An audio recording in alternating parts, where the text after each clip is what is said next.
The alchemy of finance by George Soros एक important किताब है जो फाइनेंस और इन्वेस्टमेंट के कॉन्सेप्ट्स को एक्सप्लेन करती है। ये किताब सोरोस के थ्योरीज, स्ट्रेटजीज और उनका फाइनेंस के ऊपर विजन डिटेल में शेयर करती है, जिसमें उनका फेमस कॉन्सेप्ट रिफ्लेक्सिविटी शामिल है। रिफ्लेक्सिविटी थ्योरी मार्केट बिहेवियर और ह्यूमन साइकोलॉजी को ट्रेडिशनल इकोनॉमिक थ्योरीज के मुकाबले एक नई पर्सपेक्टिव से देखती है। बुक का ओवरव्यू। इस साल नहीं पता है पब्लिश हुई द एल्केमी ऑफ फाइनेंस एक थियोरेटिकल और पर्सनल मेमोयर है। इस किताब में जॉर्ज सोरोस अपने रिफ्लेक्सिविटी थ्योरी को इंट्रोड्यूस करते हैं और इसका फाइनेंशियल मार्केट्स पे क्या इम्पैक्ट है ये समझाते हैं। रिफ्लेक्सिविटी ट्रेडिशनल इकोनॉमिक थियोरीज को चैलेंज करती है, जो ये कहती हैं कि मार्केट्स रैशनल होते हैं और इक्विलिब्रियम की तरफ मूव करते हैं। ये किताब 3 मेजर सेक्शंस में डिवाइडेड है। एक, the theory of reflexivity.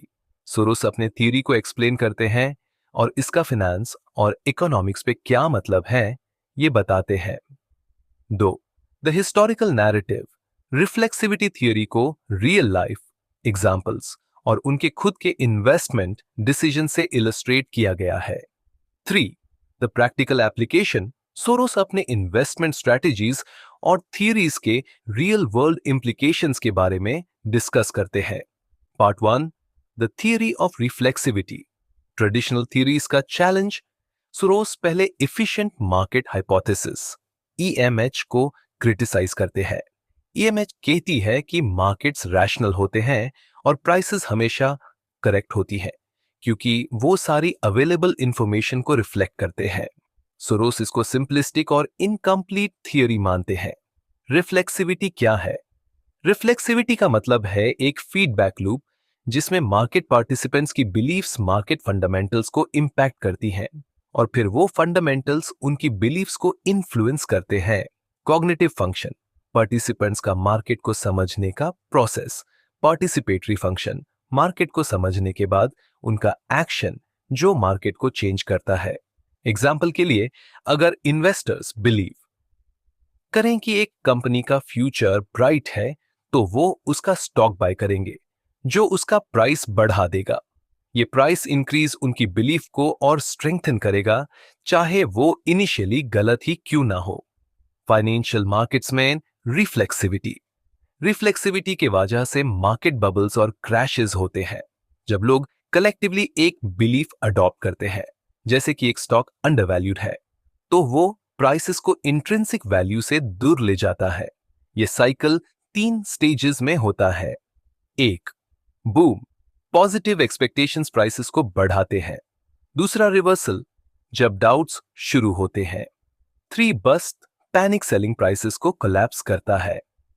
Part 2, the historical narrative. Diary of a fund manager. Soros एक डायरी शेयर करते हैं अपने इन्वेस्टमेंट एक्टिविटीज की, जिसमें उन्होंने अपने थियरीज को रियल वर्ल्ड में अप्लाई किया। ये एक ग्लिम्स देता है उनके डिसीजन मेकिंग प्रोसेस का। Market trends. Soros different market events का एनालिसिस करते हैं, जैसे करेंसी फ्लक्चुएशंस और पॉलिटिकल इन्फ्लुएंसेस। मिस्टेक्स और लर्निंग। अपने गलतियों को एक्सेप्ट करते हैं और स्ट्रैटेजीज रिवाइज करते हैं। डायनामिक स्ट्रैटेजी मार्केट के चेंजेस के हिसाब से स्ट्रैटेजीज मॉडिफाई करते हैं। केस स्टडीज कुछ हिस्टोरिकल मार्केट इवेंट्स का एनालिसिस करते हैं रिफ्लेक्सिविटी थ्योरी को इलस्ट्रेट करने के लिए। करेंसी मार्केट्स, उनका famous bet against British pound during 1992 Black Wednesday इसका बेस्ट एग्जाम्पल है। स्टॉक मार्केट्स, इसकी सदी के रियल एस्टेट बबल को भी एनालाइज किया गया है। Part 3, the practical application. Investment strategies. Soros अपना इन्वेस्टमेंट अप्रोच शेयर करते हैं और ये समझाते हैं कि मार्केट्स को समझना और प्रोएक्टिवली रिस्पॉन्ड करना जरूरी है। उनकी स्ट्रेटजीज में ये इंक्लूड होता है। 1, मैक्रो एनालिसिस, ग्लोबल ट्रेंड्स और जियोपॉलिटिक्स पे फोकस करना। दूसरा, रिस्क मैनेजमेंट, लॉसेस एक्सेप्ट करना और उन्हें अर्ली कट करना।